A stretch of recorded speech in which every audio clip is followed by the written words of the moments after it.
Pas ligës unike, Flamurtari në basketbol për femra kthehet tashmë drejt kampionatit.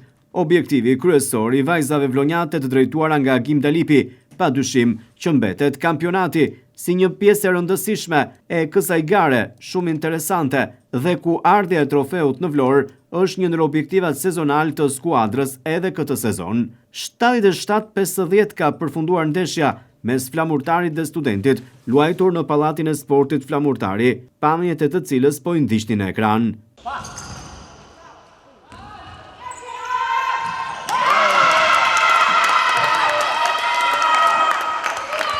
Flamurtari ka dominuar gjatë gjithë ndeshjes, ndërsa Studenti është një rival që nuk e vendos as pak në presion skuadrën vlonjate. Periudha e parë përfundoi me rezultatin 14-21, e dyta 23-7, periudha e tretë 20-11 dhe periudha e katërt po me shifrat 20-11.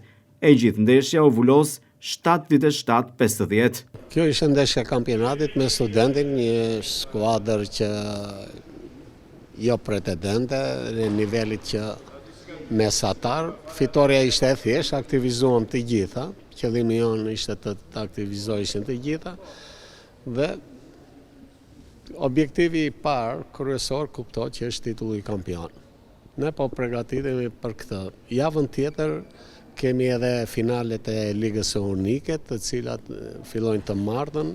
Shpresojmë që dhe këtë kupë të Ligës Unike të ngelet në Vlorë. Me që po më jepet rasti me këtë rast, po bëj një thirrje gjithë sportazhëve, tifozëve, njerëzve që duan sportin dhe në veçanti basketbollin, që ditën e martë të vinë na për krajin dhe të mbushin në shkallët, të cilat ata janë një faktor shumë i rëndësishëm për një ndihmës shumë të madhe na japin për skuadrën tonë të basketbollit femra. Me shpresë që neve t'ia dalim me sukses. Objektivi madhor i Flamurtarit në basketbol për femra gjatë këtij sezoni padyshim mbetet kampionati dhe ngritja e kupës si kampion në Vlorë, ndërsa vlen të theksohet se skuadra vlonjate është angazhuar në dy fronte, edhe në Ligën Unike. Gjithsesi, rrugëtimi i Flamurtarit në basketbol për femra drejt trofeut sezonal për ta bërë të vetën e për të sjellë kështu gëzim të sportdashësit duket se është në rrugën e mbarë, ndërsa skuadra vlonjate edhe këtë sezon është përforcuar duke qenë një ekip kompakt, por edhe me vajza të talentuara.